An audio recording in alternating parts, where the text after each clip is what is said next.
Hi guys, Paul Seals here. I'm joined by Olivia Long, the founder and CEO of SMSF AI. Hi Olivia, how are you doing?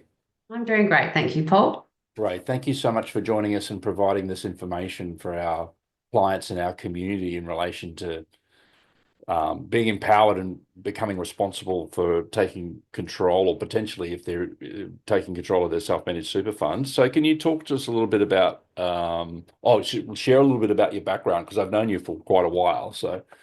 Sure. Okay. Well, I've been in the SMSF industry for about 21 years, always running an SMSF admin firm. Mhm. I'm the founder of SMSF AI. So this is my own business. And throughout my 21 years, I've helped over 10,000, more than 10,000 Australians establish self-managed super funds and take control of their financial future. So it's something I feel very passionately about. Yes, yes, wonderful. So I know it's at the forefront of a lot of people's minds, particularly if they're currently in industry super funds and that sort of thing. So for the uninitiated, what is self-managed super? In Australia, we have three types of super funds. We've got your industry or retail funds, so your Australian supers, your Hester, etc. We have government or public sector funds, so they're for people that work generally in government organisations. And then you have my favourite sector, and that's self-managed superannuation. Now, a self-managed super fund is a fund that you managed yourself. So you are the trustee, you have complete control over your decision making, and you are actually responsible for not only making decisions but implementing any decisions that you make on behalf of your superannuation. So it's for people basically that want to take absolute control of their superannuation contributions and how and where they're invested. Mm. Now, in my personal opinion, one of the biggest benefits of self-managed super is the fact that you can actually invest in any asset as long as it's allowed, and most assets are actually allowed. So, self-managed super funds, however, are the only vehicle that can invest in cryptocurrency. So that's one of my personal faves, Mhm. direct property, and other unusual assets, such as say caravans or whatever it may be.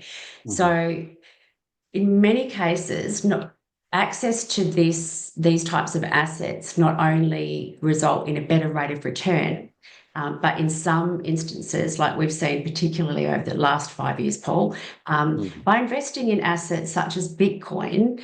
self-managed super funds actually far outperform the APRA regulated funds. So not only do people have direct control over their super, but they're seeing returns that you'd never ever dream of in an alternative type of super vehicle.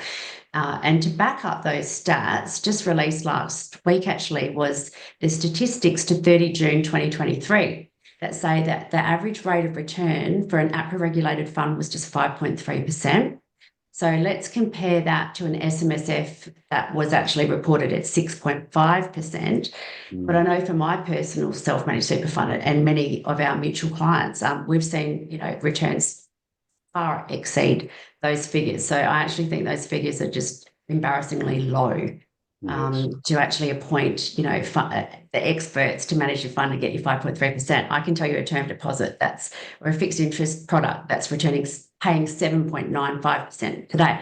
Yeah. Where you can invest in and outperform the experts. So Mhm. that's generally why people establish a self-managed super fund. It's taking control of their own super and making decisions about where and how it's spent. Mhm. Mhm. That sounds great, but so why doesn't everyone have a self-managed super fund? Okay. Um, if you think about it, for very good reason, if the government are going to give everybody direct control over their superannuation, that they want you to keep there for when you retire, so they don't have to pay your pension. There's a significant amount of legislation and rules and regulations that govern the sector. Mm. Uh, it's ridiculous. So there are strict rules around what you can and cannot do. And on the big part, I think there's a lot of misinformation out there around self-managed super funds, around balance sizes and around how difficult it is to run one, that aim to try and put people off of it. Whereas in fact, if you work with an SMSF specialist, then it's actually really easy to set one up and then manage it. on an ongoing basis thereafter. So why would someone choose a self-managed super fund? Okay, so the number one reason that people love self-managed super, as I mentioned, is control. Second is the returns that they can generate. So, for example, if someone had bought just $10,000 of Bitcoin with their super just 10 years ago, so we're talking $10,000, today it would be worth over $7 million. So that's huge. So that's the first part. It's being able to generate returns that others can't. But then the next part is in a self-managed super fund, you actually benefit from significant tax savings. So a lot of people don't know that self-managed super funds are the most tax-effective vehicle that we have in Australia. So when you're accumulating your super or accumulating your wealth, so that's contributing into your fund, your super fund pays a maximum of 15% tax on any income, but the tax on any capital gains can be reduced to just 10% if you sell that asset after more than 12 months. So if you buy Bitcoin and then sell it, you're paying a maximum tax of 10%. Now that's compared to if you buy it personally and hold it personally and you're working full-time like I am, and you tax at your marginal personal income tax rate, which for many people could be anywhere up to 47%. So we're saying 10% compared to 47%, right? But I'll go you one better. If you actually buy an investment in your self-managed super fund and hold on to it until you reach retirement or what's known as preservation age, which for me is age 60, once you reach preservation age, you can convert your fund into what's known as a pension or pension mode within your self-managed fund, which then enables you to sell that asset, or let's say sell your $10,000 worth of Bitcoin entirely tax-free. So you can actually buy any asset, in fact, whether it be direct property, so you can buy a house and then sell it once you've reached retirement entirely tax-free, simply by being in a self-managed super fund, having it in that tax-effective structure and holding on until you reach retirement. Worst case scenario, though, is if you start buying Bitcoin, you want to start selling it down before you reach retirement, then you're still going to pay a maximum capital gain of just 10% anyway. So I think there's some pretty good figures there. Yeah. We say never sell your Bitcoin. I say never sell your Bitcoin. which is not giving financial advice in any way, shape, or form. That's right. Not but there's been many. That's great. So the question is that most clients or prospective clients have is, how much do I need to have in super to consider looking at a self-managed super fund? I know there's different reports and feedback from huge misconception. So there's a few things that I'm going to share here that most people don't know, and if you haven't worked in the industry or for an ASX listed company like me, you wouldn't know, and that is this. When APRA first came out with the stats around what's appropriate for an SMSF, they came up with a figure of 500,000. Now that figure was based on running costs at the time that were about 14,000 per annum. Now, I know for my service, the entire running costs plus all the extras that the ATO charge, etc., are below $4,000 per annum. So if you're going to base whether or not an SMSF is appropriate simply based on cost, then you're already breaking the myth there that 500,000 is where you need to start. Now, the second thing is financial advisors in Australia basically not provided professional indemnity insurance to give advice below what the dealer group or the advisor group agree on is an appropriate figure. Now, because ASIC say that figure is 500,000, people, advisors aren't licensed to recommend it to anyone that's under 500,000. In fact, if someone comes to them that's got 200,000 and says, I want to set up a self-managed super fund, they have to give them a statement of advice that says, we recommend against it because you don't have the appropriate amount. Now, all of that assessment is actually based on cost. So nowhere in that equation does an advisor or the industry talk about rate of return. Because if you were going to say and actually recommend for a person whether or not an SMSF is appropriate, you're going to consider what they want to invest in and whether or not they're likely to outperform the 5.3% of APRA funds, right? But the issue is there's not one financial advisor in Australia that has professional indemnity advice to recommend cryptocurrency as an asset class. Mm. So we're not there yet. In fact, I can tell you, I have many peers in the industry that I was banging on to 5 years ago saying, buy Bitcoin, buy some crypto, just $10,000, just start the small amount. Now, if they had actually invested just $10,000 in a small amount of crypto, today it'd be worth over 1.8 million. Yes. But advisors and accountants, unless they keep themselves up to date, they do not want to know about crypto and they do not want to know about self-managed super funds. So there's a big component in Australia that just still have their heads buried in the sand. Yes, in my absolutely. opinion, in my personal opinion. Sure. So how does someone set up a self-managed super fund? Okay, so to establish a self-managed super fund, you can go one of two ways. First is to work with an SMSF specialist like us, or the other is to do it yourself. Now, the problem is, and they used to call self-managed super do-it-yourself super, which I think is a laugh, because to set one up, if you don't have a specialist, you need to appoint a lawyer, a financial advisor, a tax agent, an auditor, and an actuary just to get you started. That's just to provide the basic services. You then have to go and do all of the administration and the compliance work yourself. So I'd recommend to keep it simple, go to a specialist. They generally cost at least half of what you'd be charged by somebody else to establish the fund, and they can have it set up pretty quickly. We're generally within 24 hours of establishing the fund, and then you're waiting on the ATO that can take anywhere from 2 to 4 weeks to finalise the setup from there. So once we've established the actual vehicle, and like the most amount of work that's going to be required from people will be when they do the setup. There's a lot of signings, so be prepared. We're going to post out a lot of documents. You'll have to sit down. We do offer as much support as people need to actually go through those documents, answer the questions, and help fill them out. But the setup is a whole heap of signing. We establish a bank account for the fund.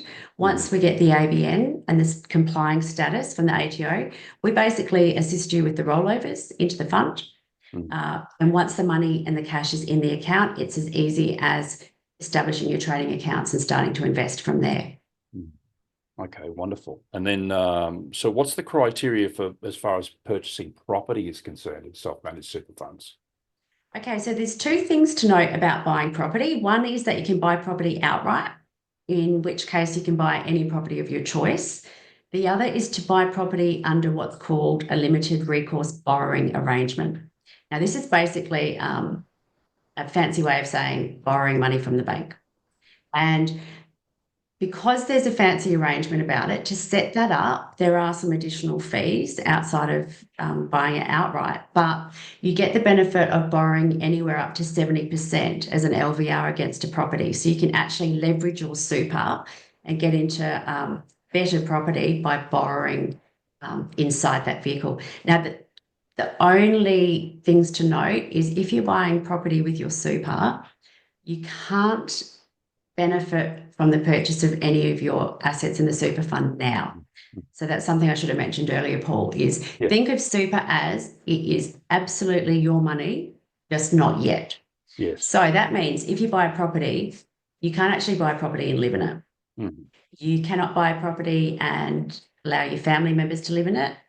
You cannot buy a property and allow a related party. So that might be someone that's in business with you, or anyway, there's a definition of related party. So there's terms around who and can. You really need to buy it as a commercial investment and on an arm's length basis. Good news is you can let your cousins rent it from you, and you can let your friends. You cannot buy an Airbnb, say an apartment up your way on the Sunshine Coast and then use it yourself. So yeah, consider it and treat your investments as commercial investments, and you'll be fine. So that's with property. Right. So that's great. So some of the things that clients are also very much interested in is we educate people around precious metals. What about precious metal purchases as far as self-managed super funds are concerned? 100%. So the good news is super funds can buy precious metals. And there's two ways that you can do that. So the first is to make sure, like with all investments in the fund, that you are acquiring them in the name of the super fund. So you should, if you're dealing with a reputable precious metals provider, they will ask for the super fund trustee to make sure that they get that information correct, as they should. And then the next thing is that you need to store those precious metals appropriately. So that means you need to have them either in a storage facility, so you can store them with the precious metals provider if you choose. Now, most people like me that are control freaks and have control over their super don't want to do that. So you can actually go and secure your own vault with your super fund, again, as long as it's in the name of the fund. And then you can store your precious metals in the vault. Now, if you do that, you need to be aware that once a year, when you actually do your super fund audit, and this is the fun or not so fun part of self-managed, is you will need to literally go to your vault, sit down with your precious metals, get a newspaper, this is so antiquated, and take a photo of your precious metals with the newspaper to verify that it exists. So it's kind of fun. It's nice to go there once a year and touch it and feel it and check that it's still real. But there is that onus. If you don't want to do that, then just find a precious metals person that will store it and give you a compliance certificate once a year to say that it's still there. So that's precious metals. And then how much cash should people leave on hand for their self-managed super fund? Okay, so there's two things to think about when leaving a cash balance in the fund. The first is, what are your admin or your running costs? We can talk a bit more about costs actually, Paul, after. But so what are your running costs? But also, are you accumulating or are you paying a pension? Because once you start needing to draw down money out of the fund, you need to obviously make sure there's significant cash in there that you can pay your minimum pension amounts. But really, it's think about, what are your running costs? Do you have any insurance in there that you need to keep? Just make sure that there's enough balance in there to cover your costs and you'll be fine. Okay, that's great. And the question also is, can you still have life insurance?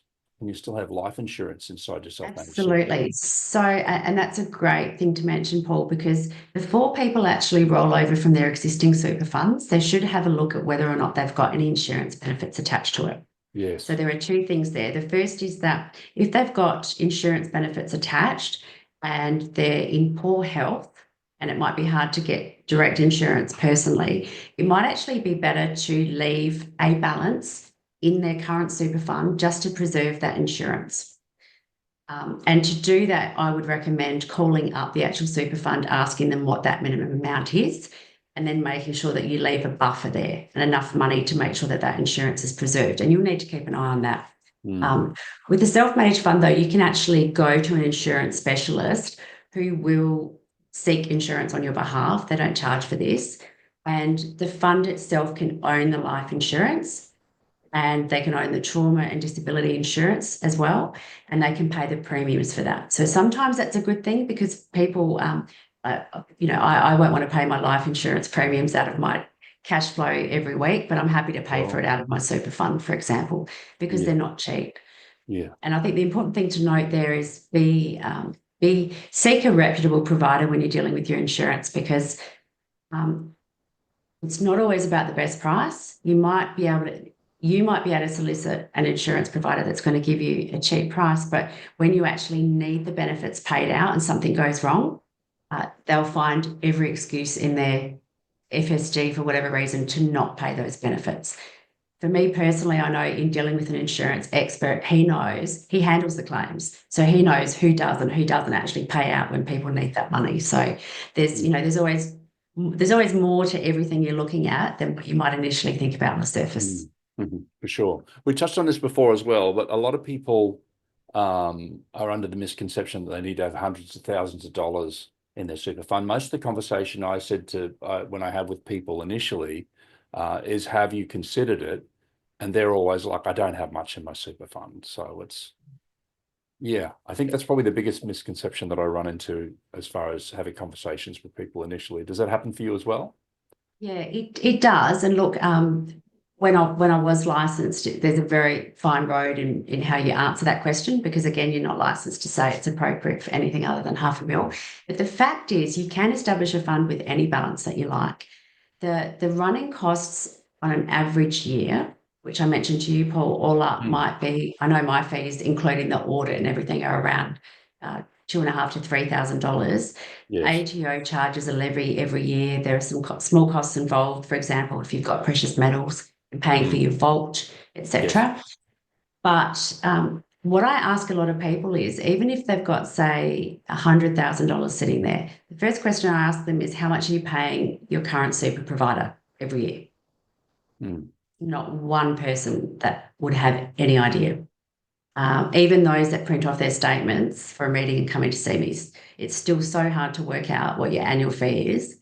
And then they separate it out, and the statements are hard to read. So no one can answer that. And then my second question is, what does it matter what the cost is if you're going to be able to easily outperform 5.3%?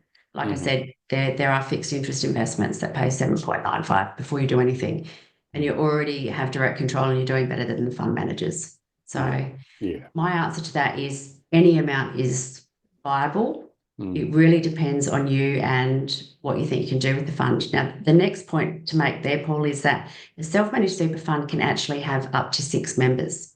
So if you have a husband and wife, we often see funds with 2-member funds are the most common in an SMSF, with a husband and wife or two spouses. But more recently, we're seeing full family funds. So anywhere up to 2 to 3 children added in there, because we are actually seeing that the younger generation are quite passionate about getting that control, that transparency, and that visibility over what their super's doing. So I love that fact. And I know in my fund, I've just added my 15-year-old because he's just started his first job. Because that enables me to teach him about not only investing and the power of investing and compounding, etc., but it makes the SMSF a vehicle that ultimately I'm going to be able to hand over to my 2 children. Yes. That would then enable them to hopefully establish self-managed super funds within their own marriages and families as they grow up. And so it really becomes a vehicle that it becomes more of a legacy. It's when I leave this earth, I'm going to leave behind my SMSF for my children. That's a wonderful, wonderful thing for me to be able to do. Yeah, beautiful. So I was going to ask you about can the running costs of the super fund also be deducted? Great question. Absolutely. All costs incurred with setting up the fund and running it thereafter must actually be paid for by the fund. So, yeah, most people don't realise that. So there aren't actually any out-of-pocket expenses. Yes. And then the other experience that we've had as well is that for many of our clients, well, not I would say many, but a few of our clients, when they've opened a super fund, then they get a call or get a message from the ATO about being audited. Yes. Yes.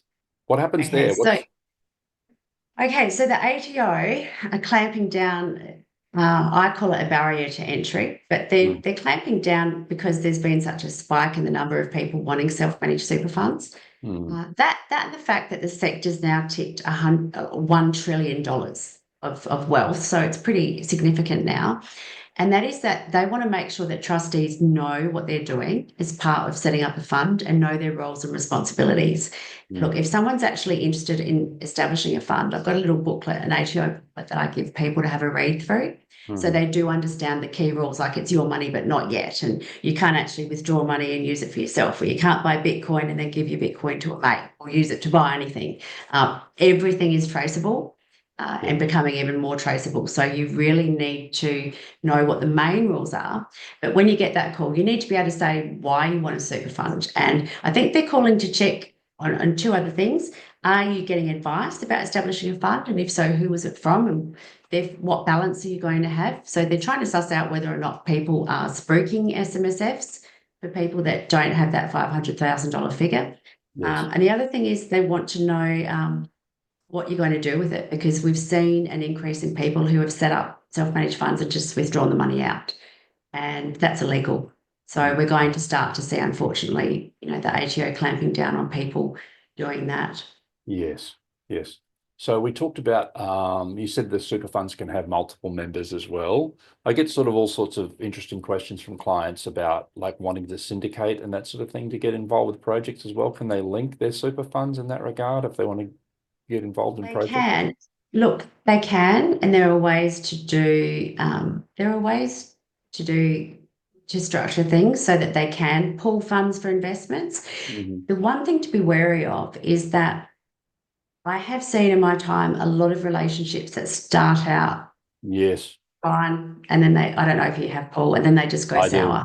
Yeah, Yeah. completely unexpected. Hmm. And with a self-managed super fund, that's easy if you're actually spouses, Yes. um, because you can actually separate the asset. You are required with a super fund to separate your assets via a financial settlement. But if Mm. you're friends, it's not quite so clear. Sure. And probably the downside of an SMSF is if you're in it with friends and one member wants to kick another out, it Yes. then comes down to voting rights and it gets very messy and very Mhm. expensive. Mhm. Okay. So I've got that. And is there any criteria in relation to borrowing capacity for super funds? Okay. Again, that would relate to people that are wanting to buy direct property. Mm. And the key rules there would be if you're going to borrow, you can't buy a property and then renovate it or improve it in any way. So the terms for buying property are that you really need to buy a brand new house and land package or something that's newish, Mm. because you can do repairs and you can spend the super fund's money to maintain the property, but you can't improve it in any way. The other key rule is that if you're going to borrow, you can only borrow to purchase one single acquirable asset, they call it. So that is one property title. You couldn't borrow and then buy 10 units on one borrowing arrangement. But again, that all comes down to the legal and the compliance side of what you can and cannot do. And is probably a really good example of why, if you're going to establish a self-managed super fund, you want to be dealing with somebody that knows what they're doing so they can handhold you through, Yeah. what it is you're trying to achieve. Yes. Well, the important part of it as well that a lot of people don't put consideration into is we work with clients around their succession planning and that sort of thing as well. Planning for people are wealthy because they plan for intergenerational wealth. So what Yep. happens as far as super funds, as far as succession planning is concerned? Right. So there's a few things there, and that the first misconception is that superannuation is automatically dealt with as part of a will, because it's not. So if people don't have a death benefit nomination on file, then it will form part of the estate. Um, and if you don't have an executor, that's where things get messy. But what we do for our clients is we provide them with a death benefit nomination. So that is, we work with them to work out who do they want it to go to, and we determine whether or not to make that, or they determine with our assistance whether or not to make it binding or non-binding. So there's a few legal requirements around how you make sure that that super gets passed on. We will assist them with that. The other thing there is, say you've got two spouses and they've made a significant gain on crypto, Mm. and one of them passes away. There are ways that we can structure the asset inside of the super fund so that the balance for the member that's passed actually converts to the spouse as a pension. Now, the benefit of that is that they don't have to then sell down the cryptocurrency and realize a capital gain in order to pay out a death benefit. Mm. So, and then hold the cash personally, and then pay tax on the cash personally. They can actually leave that crypto in there and just sell down portions as they need and want if they actually want to access that cash. Mm. So again, that's something you can't do in any other super vehicle. So it's preparing for the future. I've got a lot of friends and clients who went out and bought all this cryptocurrency because they got on the bandwagon, but they didn't realize how much money they were going to make, and they didn't think about how to do it in a tax effective manner. So Yes. they hold it all personally. Now they're complaining about paying taxes, and I'm telling them to let's look at the win, not the loss. Yes. But Yes. yeah, there's ways within super that we can just minimizing capital gains tax as much as possible. Mm. That's great. Very comprehensive, Olivia. Thank you. Is there anything else in closing that you want to share with us in relation to that? Just honestly, Paul, every single person that sets up their fund, when they get their documents and they're signing those statements, feel so empowered and excited. They actually feel like, wow, this is my money. I'm actually doing something with it for the first time in my life. It's empowering, but also it's engaging. It's helping people to actually be more engaged with, for many people, what is their second largest asset outside of the family home. So if there's going to be one thing that's going to encourage you to be more engaged, take control, and actually start actively making decisions around your money, it's establishing a self-managed super fund. So yeah. Wonderful. Well, look forward to working with you further and being of further assistance to our clients and our community in Conscious Investor. Thanks, Olivia. My pleasure, Paul. Cheers.